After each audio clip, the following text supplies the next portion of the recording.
Muy buenas noches, queridos hermanos, hermanas, amigos y amigas que están en sintonía. Comenzaremos en esta noche la importantísima doctrina de la Iglesia, llamada en términos teológicos eclesiología. Con este estudio nos proponemos conocer, entender el significado de la palabra iglesia. También estudiaremos la naturaleza de la iglesia, su nacimiento, su fundamento, su función, su labor, su propósito temporal y eterno, su integración, su destino, sus analogías, sus tipos y otras cosas más. Será un estudio emocionante. Le invitamos a seguirnos y no perderse ni uno solo de los episodios que estaremos produciendo para edificación y bendición del cuerpo de Cristo. Realmente queremos aportar al cuerpo de Cristo, aunque sea un granito de arena, para su edificación, para su bendición. Así es que le invitamos a quedarse con nosotros durante el desarrollo de toda esta doctrina. Quisiéramos comenzar haciendo una oración. Amantísimo Señor Dios y Padre, te damos gracias por esta oportunidad, Señor, de estudiar tu palabra. Hoy hablaremos de uno de los temas más importantes de la Biblia. Creo que después de el Señor Jesucristo, este es el tema más importante, Señor, porque se trata de la esposa del Señor Jesucristo. Se trata de la iglesia, el cuerpo místico de Cristo. Te pedimos, Señor, que nos des entendimiento, que nos des revelación, que nos des sabiduría, Padre, y sobre todo que nos des la unción del Espíritu para que esta palabra sea vivificada y sea de bendición a tu pueblo. En el nombre de Jesús, amén. Muy bien. Estimados hermanos, comenzaremos pues en esta noche con la primera parte de la doctrina de eclesiología. Y vamos a entender primeramente lo que significa la palabra iglesia. Comencemos por ahí, entendiendo lo que significa la palabra iglesia. Esta palabra en el griego es eclesía y significa llamados a salir. Sí, le podemos añadir la palabra fuera, aunque gramaticalmente no es correcto, pero para darnos a entender de una manera más sencilla, llamados a salir fuera de. Es lo que significa la palabra eclesía. Y a la primera congregación que se le llamó iglesia o eclesía fue a la nación de Israel, cuando fueron llamados a salir de Egipto. Esto lo encontramos en Hechos capítulo 7 versículo 38, donde dice: este es aquel Moisés que estuvo en la congregación en el desierto. Y ahí la palabra congregación en el griego es eclesía. Dice: estuvo en la congregación en el desierto con el ángel que le hablaba en el monte Sinaí y con nuestros padres, y que recibió palabras de vida que darnos. Como les digo, la palabra que se usa aquí para congregación en el original es eclesía. O sea, ellos fueron llamados a salir fuera de Egipto. Sí, eso es lo que significa la palabra iglesia o eclesía, llamados a salir fuera de. Y se usó, pues, en primer lugar con Israel. Cuando estaba en Egipto fueron llamados a salir fuera. También esta palabra aparece en el Salmo 22, versículo 22, donde dice: anunciaré tu nombre a mis hermanos y en medio de la congregación te alabaré. Sí, ahí también esa palabra congregación es eclesía. Sí, pasaje que Pablo cita en Hebreos capítulo 2, versículo 12. Porque alguien me dirá, pero mire, es que el griego no se usó para el antiguo, sino para el nuevo. Correcto. Pero Pablo repite ese versículo en Hebreos capítulo 2, versículo 12, donde usa el idioma griego. Allí la palabra congregación también es eclesía, diciendo, anunciaré a mis hermanos tu nombre y en medio de la congregación te alabaré.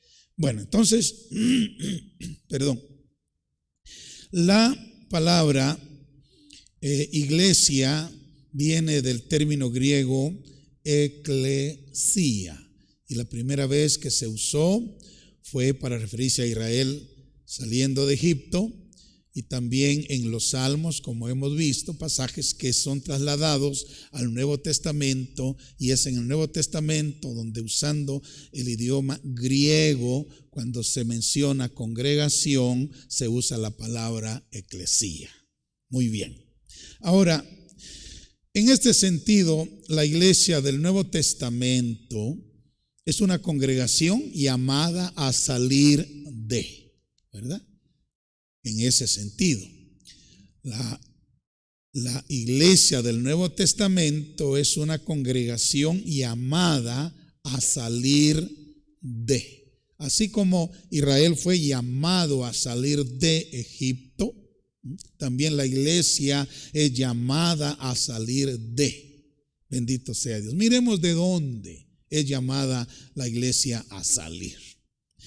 En primer lugar, la iglesia es llamada a salir del mundo con todos sus pecados.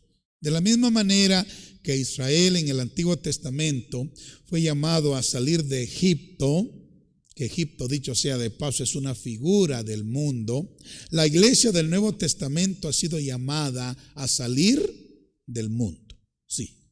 Cuando hablamos de salir del mundo, queremos decir salir del sistema pecaminoso, carnal, sensual y corrupto que gobierna el mundo. No estamos hablando de salir del planeta, no, estamos hablando de salir de ese sistema sucio, pecaminoso, carnal, sensual, inmoral, sí, corrupto que gobierna el mundo.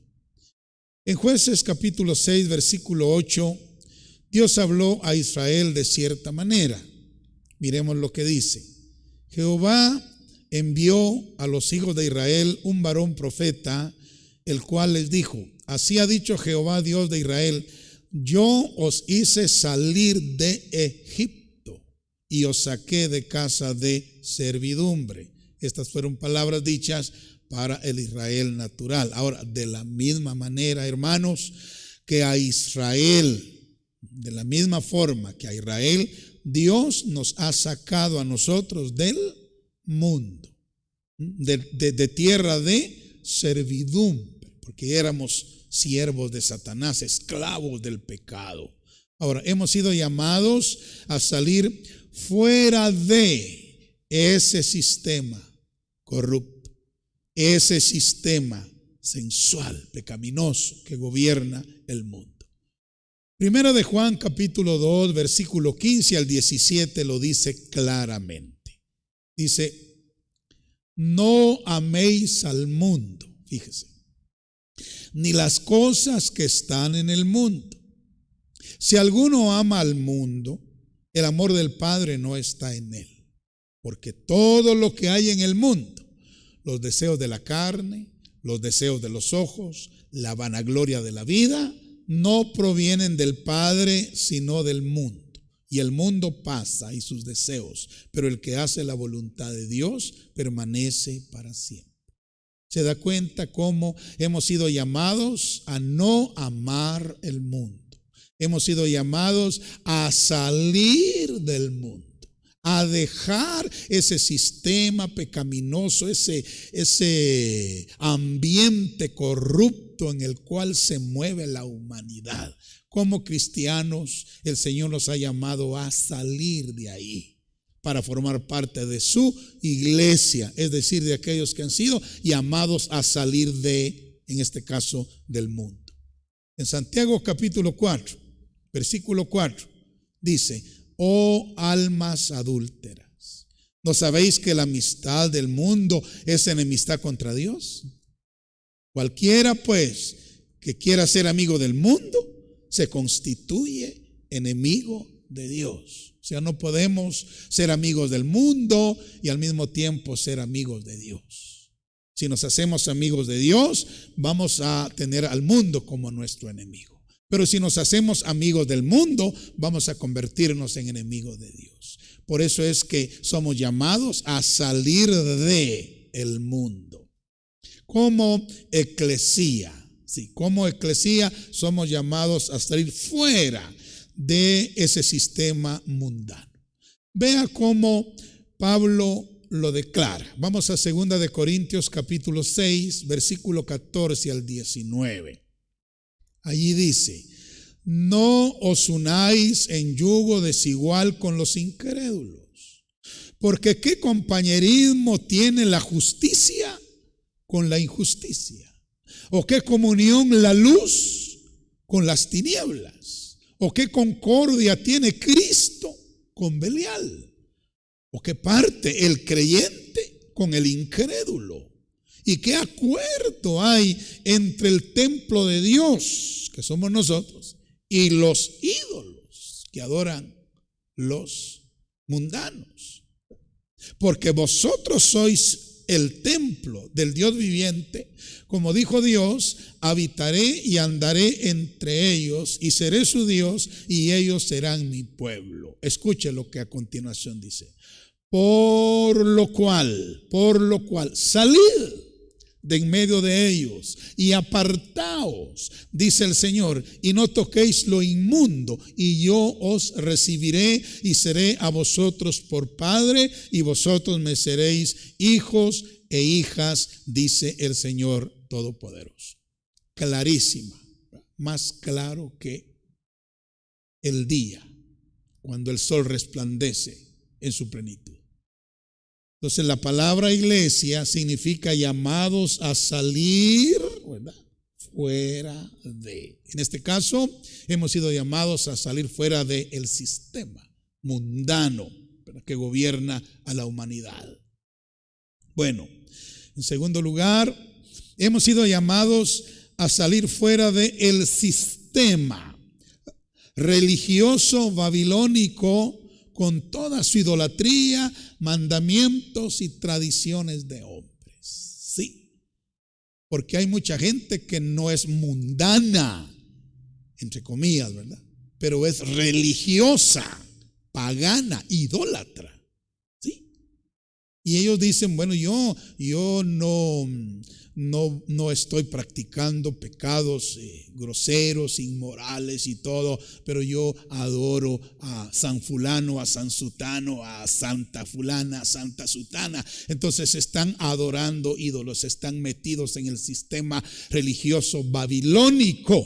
Ahora el Señor nos llama como iglesia a salir fuera de ese sistema. De la misma manera que el Israel del Antiguo Testamento fue llamado a salir de Babilonia en un momento de su historia. Se recuerda, ellos estuvieron ahí cautivos 70 años, pero después fueron llamados a salir de Babilonia. Y no solo de la tierra de Babilonia, sino del sistema religioso pagano de Babilonia. Fueron llamados a salir.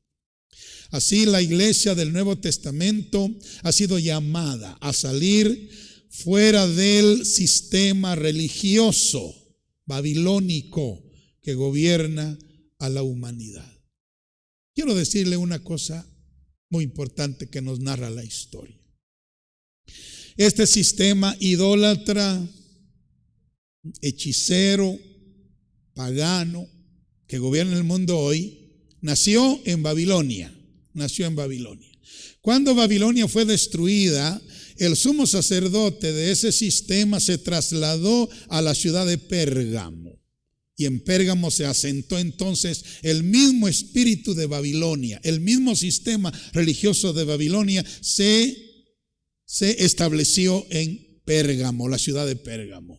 Cuando Pérgamo fue destruido, fíjese que entonces ese sistema se trasladó a Roma. Entonces ahora mismo el sistema babilónico, pagano, idólatra, hechicero está establecido en Roma y desde ahí gobierna el mundo entero.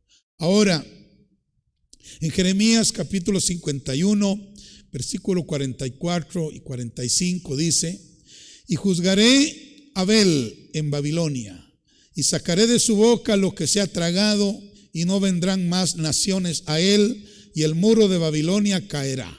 Salid de en medio de ella, pueblo mío. Sí, y salvad cada uno su vida del ardor de la ira de Jehová.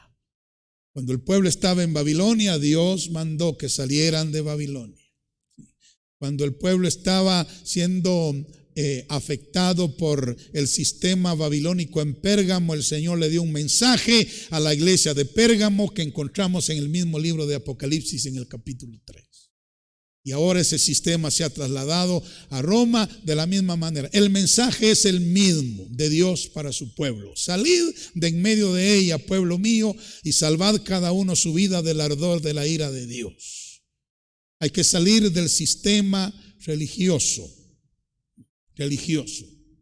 perverso. Bendito sea Dios. Ahora, Juan cita estas palabras en Apocalipsis capítulo 18, versículo 2 al 5, y definitivamente, oígase, definitivamente, estas palabras no son para el Israel natural en ninguno de sus tiempos. Es para la iglesia. Apocalipsis 18, 2 al 5. Dice: y clamó con voz potente diciendo: ha caído la gran Babilonia, porque la gran Babilonia va a caer en estos días del fin. Y se ha hecho habitación de demonios y guarida de todo espíritu inmundo. Eso es lo que espera el sistema religioso pagano que tenemos en el día de hoy. Dice: y albergue de toda ave inmundo, y se ha hecho aborrecible, porque todas las naciones han bebido del vino del furor de su fornicación. Y los reyes de la tierra han fornicado con ella.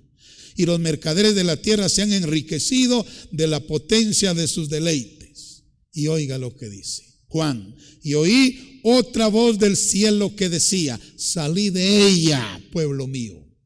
Salid de ella, para que no seáis partícipes de sus pecados, ni recibáis parte de sus plagas, porque sus pecados han llegado hasta el cielo, y Dios se ha acordado de sus maldades, y definitivamente Él va a castigar.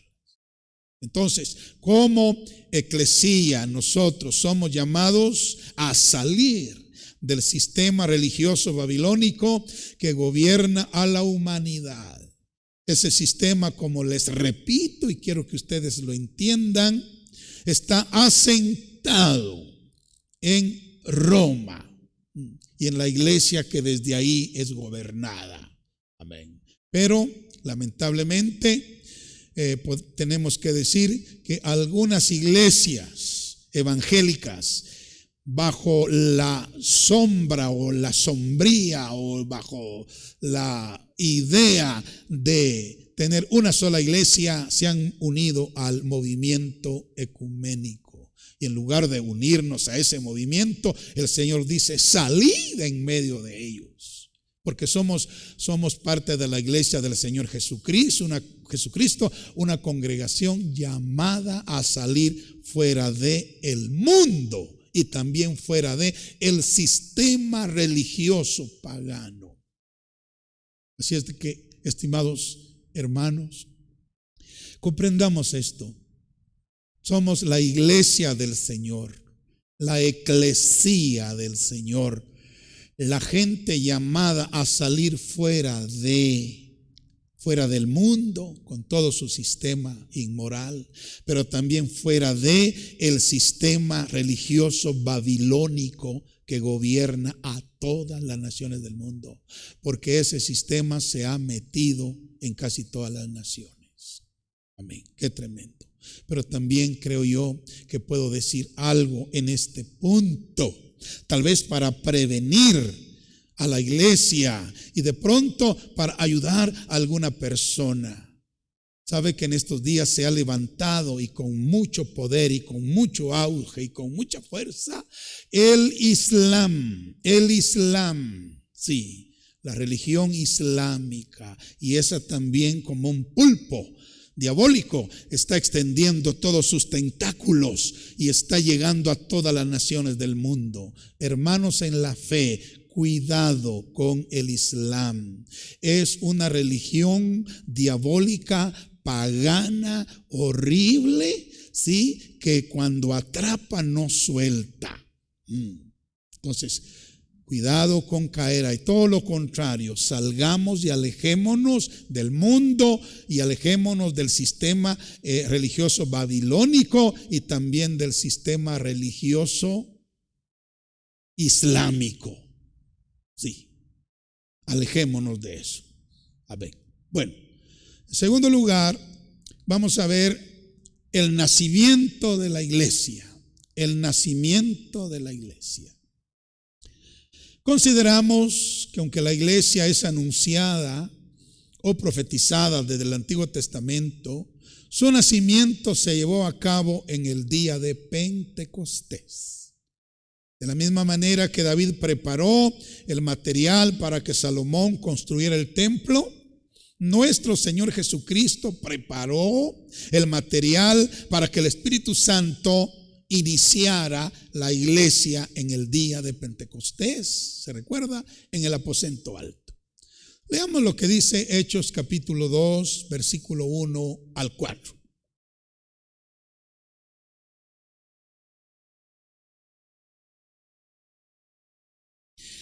Cuando llegó el día de Pentecostés, estaban todos unánimes juntos, y de repente vino del cielo un estruendo, dice, como de un viento recio que soplaba, el cual llenó toda la casa donde estaban sentados, y se les aparecieron lenguas repartidas como de fuego, asentándose sobre cada uno de ellos, y fueron todos llenos del Espíritu Santo y comenzaron a hablar en otras lenguas según el Espíritu les daba que hablase. Ahí estaban.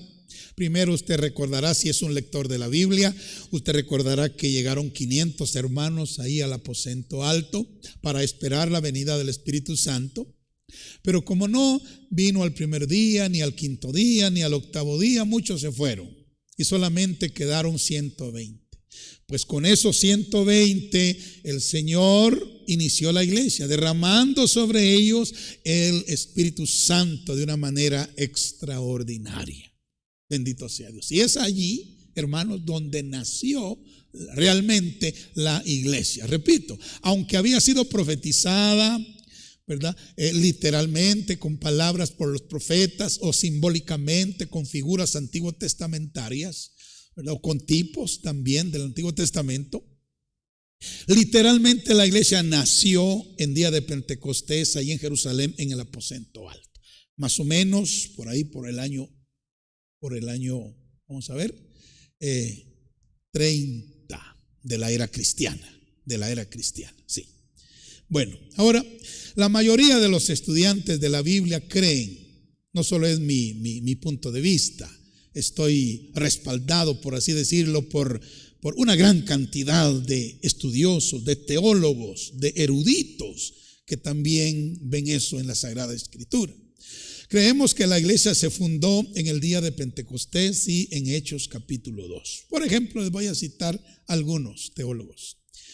Schaeffer, en su Teología Sistemática, tomo 4, página 46 y 47, dice: no podría haber existido una iglesia en el mundo construida tal como es y distinta en todas sus características hasta la muerte de Cristo. Porque su relación con esa muerte no es sencillamente una anticipación, sino que está basada totalmente en su obra, por la cual es purificada en su sangre preciosa. Y él cita Efesios 5, 25 al 27. donde dice, partiendo de la segunda parte del verso 25, dice: Cristo amó a la iglesia y se entregó a sí mismo por ella para santificarla, habiéndola purificado en el lavamiento del agua por la palabra, a fin de presentársela a sí mismo una iglesia gloriosa, que no tuviese mancha ni arruga ni cosa semejante, sino que fuese santa y sin mancha. Pero note que aquí dice que Cristo en la cruz se entregó por ella, amándola, se entregó por ella. Amén. Ahora, Schaeffer continúa diciendo: no podría haber iglesia sino hasta que Cristo hubiera resucitado de los muertos para proveerla con vida de resurrección. Muy bien, y él cita 1 de Pedro capítulo 1 versículo 3 diciendo: bendito el Dios y Padre de nuestro Señor Jesucristo, que según su grande misericordia nos hizo renacer para una esperanza viva por la resurrección de Jesucristo de los muertos. Por la resurrección de Jesucristo de los muertos. Así es de que no podría haber existido una iglesia, hermanos y amigos, hasta que Cristo muriera, hasta que Cristo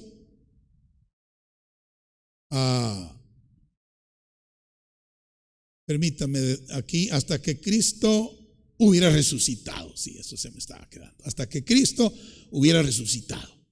Pero también no podría haber existido una iglesia hasta que Cristo ascendiera a lo alto para llegar a ser cabeza de ella, ¿verdad? Efesios capítulo 5, versículo 23 dice: porque el marido es cabeza de la mujer, así como Cristo es cabeza de la iglesia, la cual es su cuerpo y él es su Salvador. Más claro creo yo que no podemos decirlo. No podía haber habido iglesia antes de que Cristo muriera, antes de que Cristo resucitara, antes de que Cristo ascendiera. Es más, no podría haber existido una iglesia en el mundo hasta que el Espíritu Santo viniera para morar en ella.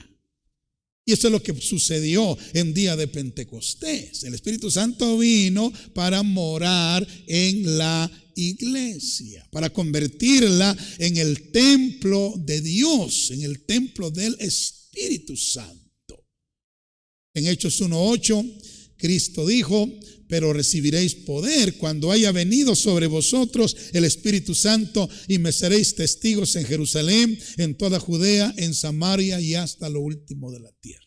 ¿Qué es lo que estamos tratando de establecer en este momento?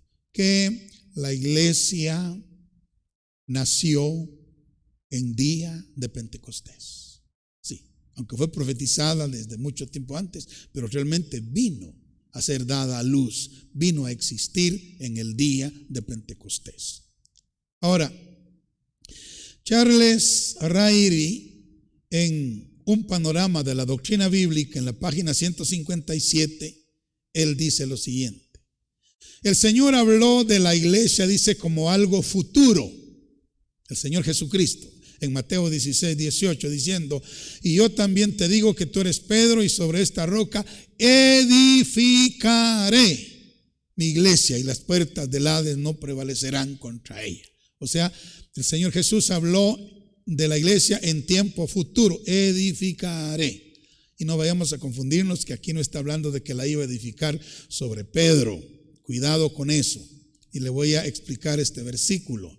Yo también te digo que tú eres Pedro, le dijo Cristo a este hombre. Pero sabe que la palabra Pedro en el griego es Petros, que significa una piedra pequeña. Sí, tú eres piedra pequeña, le dijo a Pedro. Y Pedro lo entendió, porque cuando usted lee la primera carta que él escribió, claramente dice: vosotros también como piedras vivas, sed edificados como casa espiritual, etcétera, etcétera, etcétera. Entonces, Cristo no iba a edificar su iglesia sobre Pedro, como la iglesia tradicional lo dice. No, Él dijo, y sobre esta roca, la palabra roca es Petra en el griego, Petra, y eso sí se refiere a una gran masa de piedra. ¿Y quién es esa gran masa de piedra? Esa gran roca. La Biblia claramente con decenas de versículos nos muestra que esa roca es Cristo. O sea, Él iba a edificar su iglesia sobre sí mismo. Bueno, hago esa aclaración. Ahora, aunque no ese es el tema, pero estamos viendo cómo la iglesia nació en día de Pentecostés. Charles Ryrie dice entonces que el Señor habló de la iglesia como algo futuro. Ahora, la resurrección y la ascensión de Cristo son esenciales para el funcionamiento de la iglesia, dice Ryrie. Son esenciales. Yo estoy totalmente de acuerdo con él, porque la resurrección de Cristo y la ascensión de Cristo son esenciales para que la iglesia funcione. Se lo voy a leer en lo que dice Efesios capítulo 1, verso 19 al 23. Ahí dice: y cuál la supereminente grandeza de su poder para con nosotros los que creemos, según la operación del poder de su fuerza, la cual la operó en Cristo, resucitándole de entre los muertos y sentándole a su diestra en los lugares celestiales, sobre todo principado y autoridad y poder y señorío, y sobre todo nombre que se nombra no solo en este siglo, sino también en el venidero, y sometió todas las cosas bajo sus pies. Eso fue lo que hizo la supereminente grandeza del poder del Padre. Todo eso fue lo que hizo con Cristo.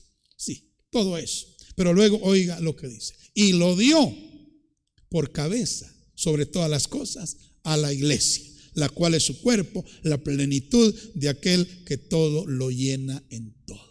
Entonces la resurrección de Cristo y la ascensión de Cristo para sentarse a la diestra del Padre es esencial para que la iglesia pueda funcionar en esta tierra. Incluso sabe que Pablo dice: si Cristo no hubiera resucitado, fuéramos los más dignos de lástima de todos los hombres. Pero gracias a Dios Cristo resucitó y ascendió y está sentado a la diestra del Padre, coronado de gloria, de honra y de poder, y desde ahí Él se ha convertido en la cabeza de la iglesia. La iglesia funciona en esta tierra porque tiene como cabeza al Cristo que murió, resucitó, ascendió y se sentó a la diestra del Padre, sobre todo principado y autoridad y poder y señorío, y sobre todo nombre que se nombra no solo en este siglo, sino también en el venidero. ¡Qué maravilla! Ahora, la iglesia, óigame, ha sido dotada de dones, es decir, de ministerios, de líderes, después de la ascensión de Cristo. O sea, Cristo le proveyó a la iglesia los dones ministeriales. Ya lo vamos a leer. Los dones ministeriales, después que Él resucitó, llevó cautiva la cautividad y se sentó a la diestra del Padre. Después de que sucedió eso con Él, entonces Él le dio dones a la iglesia.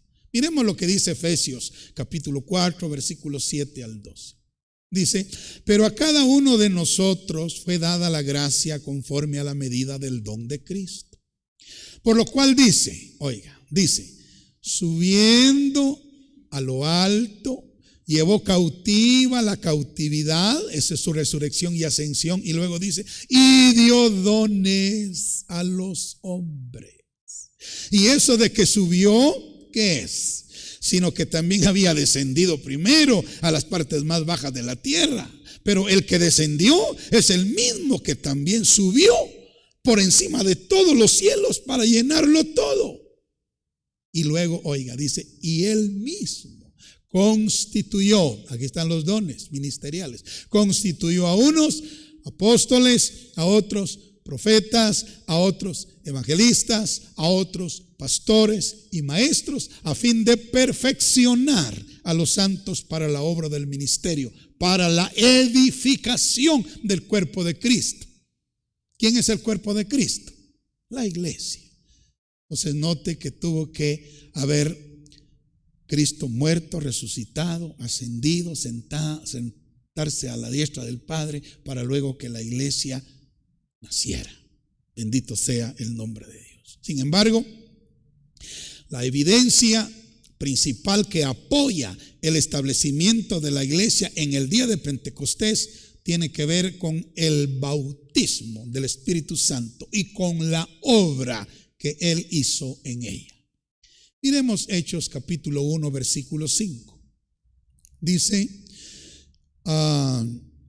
por Cristo le dijo a los discípulos, son palabras de Cristo, porque Juan bautizó con agua, mas vosotros seréis bautizados con el Espíritu Santo dentro de no muchos días.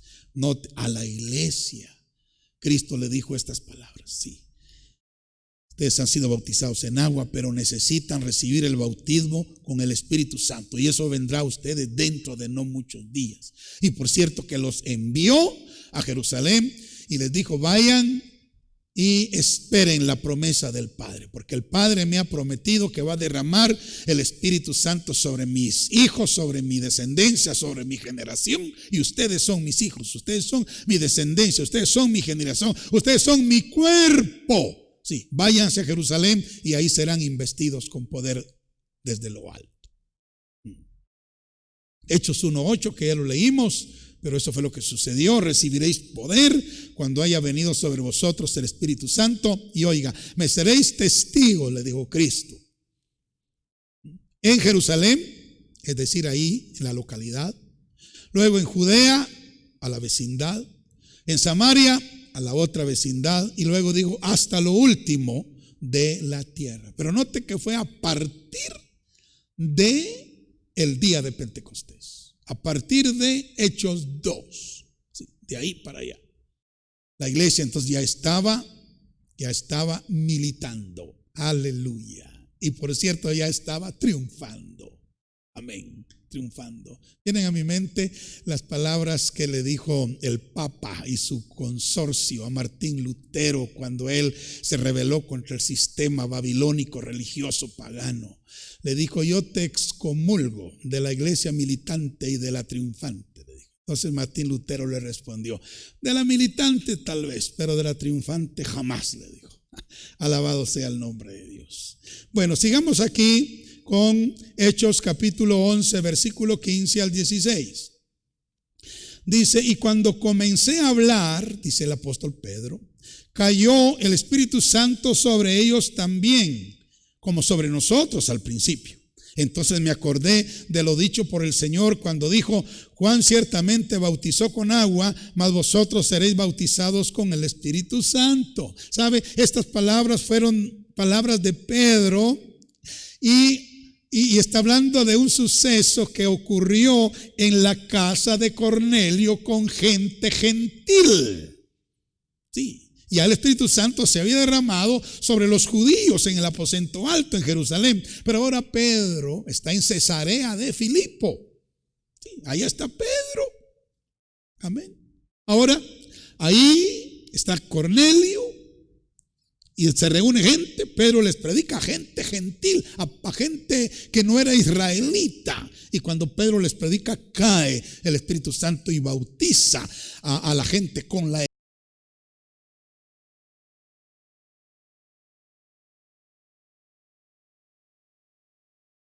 judíos y también por gentiles, pero el testimonio de que estaban haciendo era el derramamiento del Espíritu Santo, la confirmación del bautismo del Espíritu Santo sobre sus vidas con la evidencia de hablar en lenguas, de que ahí estaba naciendo la iglesia, compuesta por judíos y también por gentiles.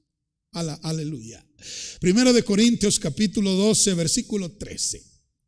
El apóstol Pablo hablándole a la iglesia, que por cierto es a la iglesia de Corinto, pero acordémonos que todas las cartas que fueron dirigidas, por ejemplo, fueron dirigidas a la iglesia de Éfeso, de Galacia, las iglesias de Galacia, de Corinto, Tesalónica, Filipos, etcétera.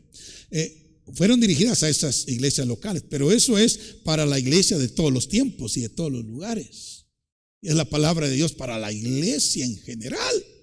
Ahora dice aquí Pablo, porque por un solo espíritu fuimos todos bautizados en un cuerpo.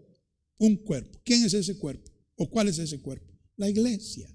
Cuerpo. Sean judíos, ya les lo dije, o griegos, ya se lo dije, esclavos o libres, a todos se nos dio a beber de un mismo espíritu.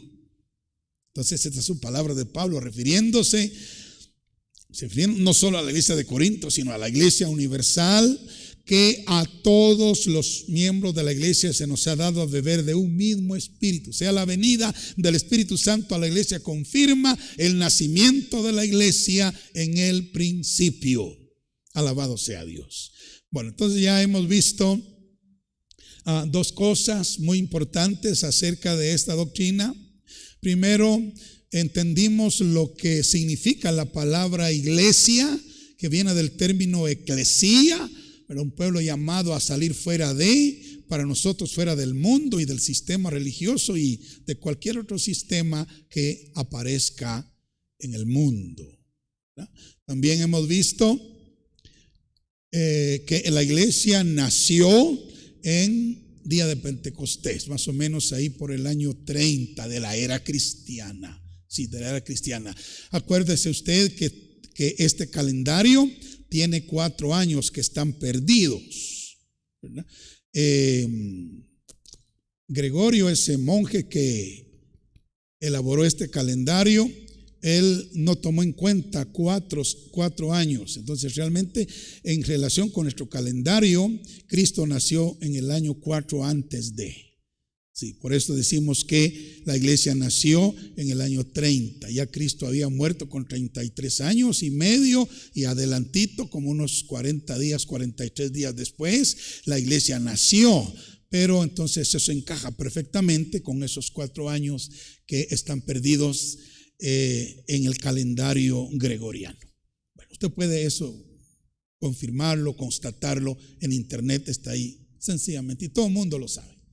Muy bien, entonces eso es lo segundo que vimos. Ahora vamos a ver lo tercero y aquí vamos a terminar la clase de hoy. Vamos a hablar del fundamento de la iglesia. Maravilloso, el fundamento de la iglesia. Bueno, quiero decirle que el fundamento no es Pedro. No es Pedro. No es ningún pastor, no es ningún cardenal, no es ningún papa, no. Vamos a ver quién es el fundamento de la iglesia. En la tierra dijo que edificaría su iglesia sobre sí mismo y también sobre la declaración de Pedro de que él era el Cristo, el Hijo del Dios. Al 18. Viniendo Jesús a la región de Cesarea de Filipo, preguntó a sus discípulos diciendo: ¿quién dicen los hombres que es el Hijo del Hombre? Mire qué pregunta. Ellos le dijeron: unos dicen que tú eres Juan el Bautista, otros dicen que tú eres Elías, otros dicen que tú eres Jeremías. Y me llama la atención algunos que él era Jeremías. ¿Sabe por qué? Porque Jeremías predicaba regularmente llorando, con lágrimas en sus ojos. Y seguramente Cristo lo hacía de la misma manera. Por eso ellos decían: puede ser Jeremías. Sí. Pero dijeron: alguno de los profetas. Él les dijo: ¿y vosotros quién decís que soy yo? Ya dirigiéndose a sus apóstoles. Respondiendo Simón Pedro dijo: tú eres el Cristo, el Hijo del Dios viviente. Bendito sea Dios. Mire qué declaración. Tú eres el Cristo, el Hijo del Dios viviente. Entonces Jesús le respondió: bienaventurado eres Simón, hijo de Jonás, porque no te lo reveló carne ni sangre, sino mi Padre que está en los cielos. Y yo también te digo que tú Petros en el griego. Y sobre esta roca, Petra en el griego, edificaré mi iglesia y las puertas del Hades no prevalecerán contra ella. Entonces, Cristo dejó claro que Él iba a establecer su iglesia sobre sí mismo. Él era el fundamento de la iglesia. Él es el fundamento de la iglesia. Y sabe, Pablo, ese gran apóstol de los gentiles que ha sido llamado el perito arquitecto de la iglesia por la misma palabra, Pablo corrobora esta declaración en 1 Corintios capítulo 3 versículo 11 diciendo: porque nadie puede poner otro fundamento que el que está puesto, el cual es Jesucristo. Note, es el fundamento y nadie puede poner otro fundamento. La iglesia ha sido establecida, ha sido fundamentada sobre la roca eterna de los siglos, que es el Señor Jesucristo. En ese fundamento aparecen los escritos de los profetas, los escritos de los apóstoles, que siempre apuntan a Cristo para ser parte de ese fundamento. Como lo dice Efesios 2, 20 al 22, dice: edificados sobre el fundamento de los apóstoles y profetas. Se refiere a sus escritos y a sus vidas, a la manera como ellos vivieron. Sí. Dice: siendo la principal piedra del ángulo Jesucristo mismo, de quien todo el edificio bien coordinado va creciendo para ser un templo santo en el Señor, en quien vosotros también sois juntamente edificados para morada de Dios en el Espíritu. Entonces, mis queridos hermanos y amigos, la iglesia está fundada, cimentada sobre nuestro Señor Jesucristo, sobre nuestro Señor Jesucristo. Y por esta escritura podemos ver que está fundamentada sobre los escritos de los profetas y sobre los escritos de los apóstoles. Porque Pedro magistralmente dice que todos los profetas del Antiguo Testamento apuntaban a Cristo. Y todos nosotros, al leer los escritos de los apóstoles en el Nuevo Testamento, nos damos cuenta de que todos apuntan a Cristo. Él es el fundamento. Alabado sea el nombre de Dios. Él es la piedra de cimiento estable, como lo dice Isaías 28, 16. Miremos lo que dice Isaías 28, 16. Por tanto, Jehová el Señor dice así: he aquí que yo he puesto en Sión. Sión es la iglesia, según Hebreos capítulo 12. Es la iglesia. Dice: he puesto en Sión por fundamento una piedra preciosa. Piedra probada, angular, preciosa, de cimiento estable. El que creyere, obviamente en él, no se apresure.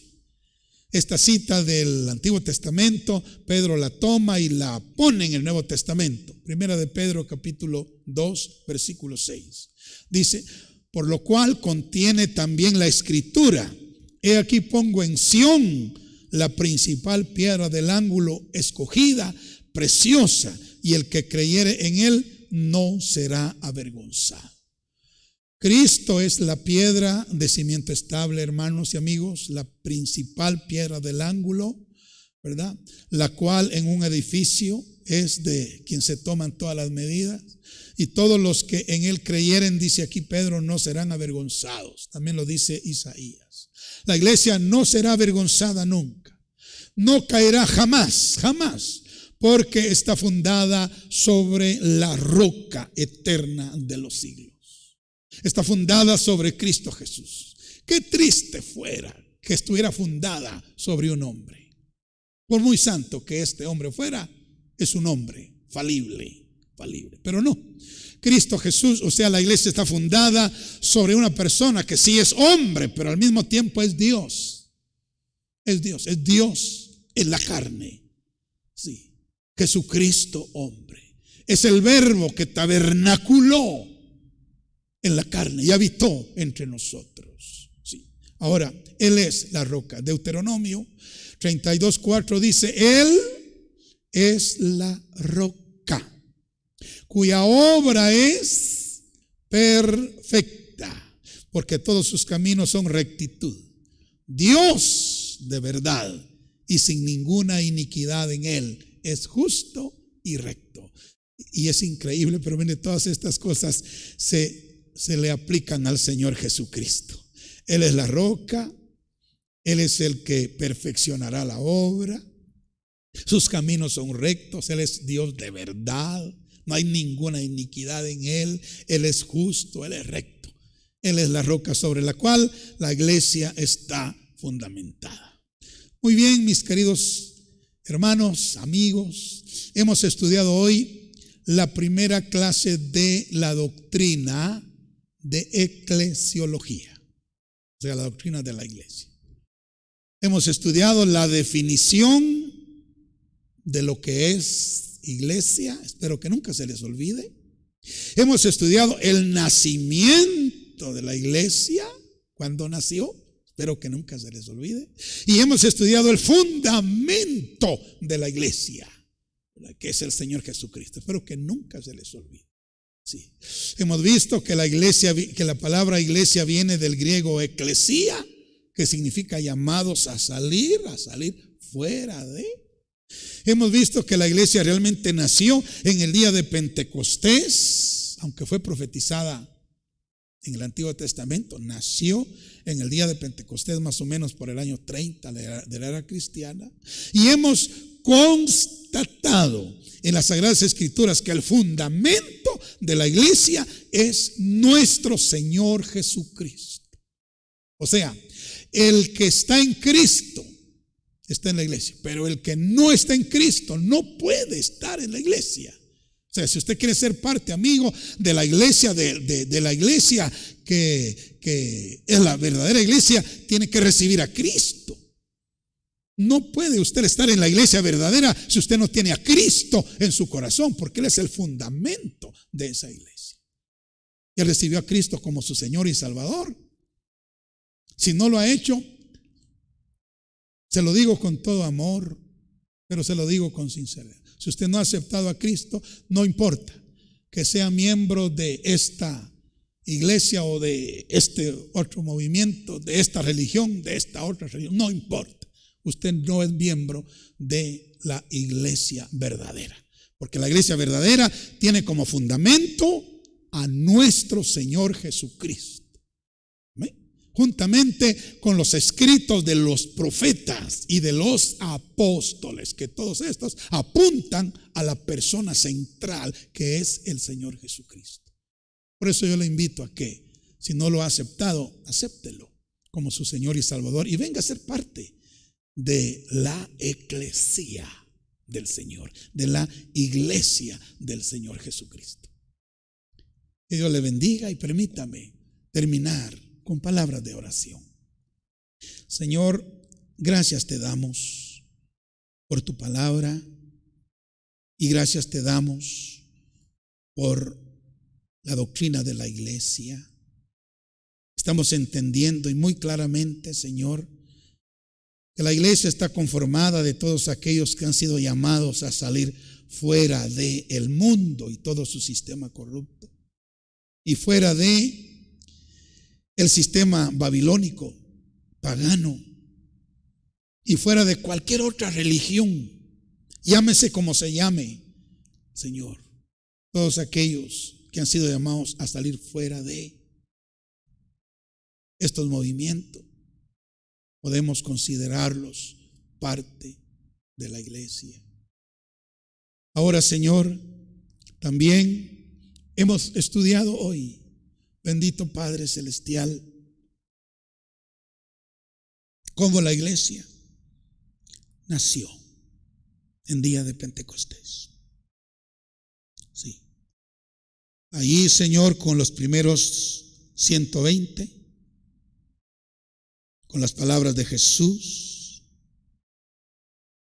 Señor, con ese material que Él preparó de antemano como David, como el hijo de David, y con la venida del Espíritu Santo. Y hemos visto, Señor, en tu palabra que el fundamento de esa iglesia es Cristo Jesús. Gracias por la luz y la revelación que nos das al respecto. Por Él mismo te damos gracias, por el Señor mismo Jesucristo. Gracias. Amén. Que Dios le bendiga y encontrémonos en el episodio 2 de la doctrina de eclesiología la próxima semana, primero Dios.